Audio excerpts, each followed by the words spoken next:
साथियों, हमारे शास्त्रों में कहा गया है न्यायमूलम स्वराज्यम स्यात्, अर्थात किसी भी देश में स्वराज का आधार न्याय होता है। इसलिए न्याय जनता से जुड़ा होना चाहिए, जनता की भाषा में होना चाहिए। जब तक न्याय के आधार को सामान्य मानवी नहीं समझता, उसके लिए न्याय और राजकीय आदेश में बहुत फर्क नहीं होता है। मैं इन दिनों सरकार में एक विषय पे थोड़ा दिमाग खपा रहा हूं। दुनिया के कई देश ऐसे हैं कि जहां कानून बनाते हैं तो एक तो लीगल टर्मिनोलॉजी में कानून होता है, लेकिन उसके साथ एक और कानून का रूप भी रखा जाता है जो लोक भाषा में होता है, सामान्य मानवी की भाषा में होता है, और दोनों मान्य होते हैं। और उसके कारण सामान्य मानवी को कानूनी चीजों को समझने में न्याय के दरवाजे खटखटाने की जरूरत नहीं पड़ती है। हम कोशिश कर रहे हैं कि आने वाले दिनों में हमारे देश में भी कानून एक पूरी तरह लीगल टर्मिनोलॉजी हो, लेकिन साथ साथ वही बात सामान्य व्यक्ति की समझ में आए उस भाषा में, और वो भी दोनों एक साथ असेंबली में या पार्लियामेंट में पारित हो, ताकि आगे चल करके सामान्य मानवी उसके आधार पर अपनी बात रख सकता है। दुनिया के कई देशों में ये परंपरा है। अभी मैंने एक टोली बनाई है, वो उसका अध्ययन कर रही है। साथियों, हमारे देश में आज भी हाई कोर्ट्स और सुप्रीम कोर्ट की सारी कार्यवाही इंग्लिश में होती है, और मुझे अच्छा लगा सीजेआई ने स्वयं ने इस विषय को स्पर्श किया। तो कल अखबारों को पॉजिटिव खबर का अवसर तो मिलेगा अगर उठा ले तो।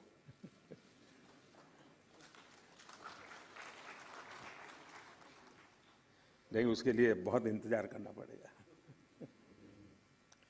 साथियों, एक बड़ी आबादी को न्यायिक प्रक्रिया से लेकर फैसलों तक को समझना मुश्किल होता है।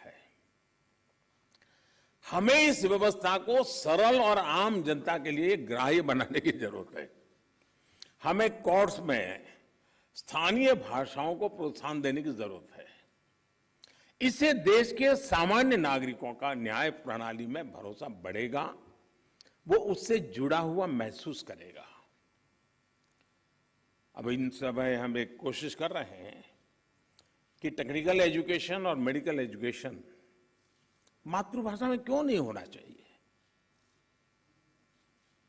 हमारे बच्चे जो बाहर जाते हैं, दुनिया की वो भाषा कोशिश करते हैं पढ़ करके फिर मेडिकल कॉलेज की, तो हम हमारे देश में कर सकते हैं। और मुझे खुशी है कई राज्यों ने मातृभाषा में टेक्निकल एजुकेशन, मेडिकल एजुकेशन के लिए कुछ इनिशिएटिव लिए हैं।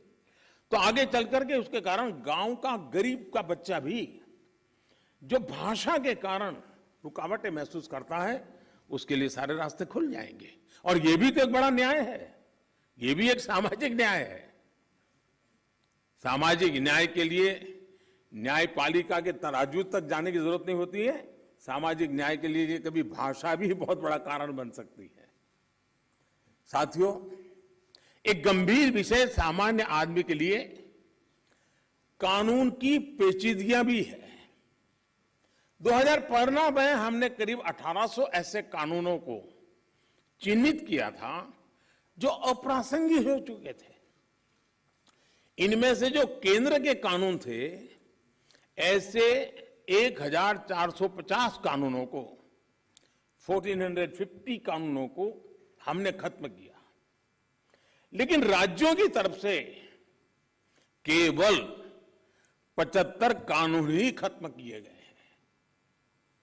मैं आज सब यदि आदरणीय मुख्यमंत्रीगण यहां बैठे हैं, मैं आपसे बहुत आग्रह करता हूं कि अपने राज्य के नागरिकों के अधिकारों के लिए, उनकी ईज ऑफ लिविंग के लिए आपके यहां भी ये कानूनों का इतना बड़ा जाल बना हुआ है, काल बाह्य कानूनों में लोग फंसे पड़े हैं, उन कानूनों को निरस्त करने की दिशा में आप कदम उठाइए।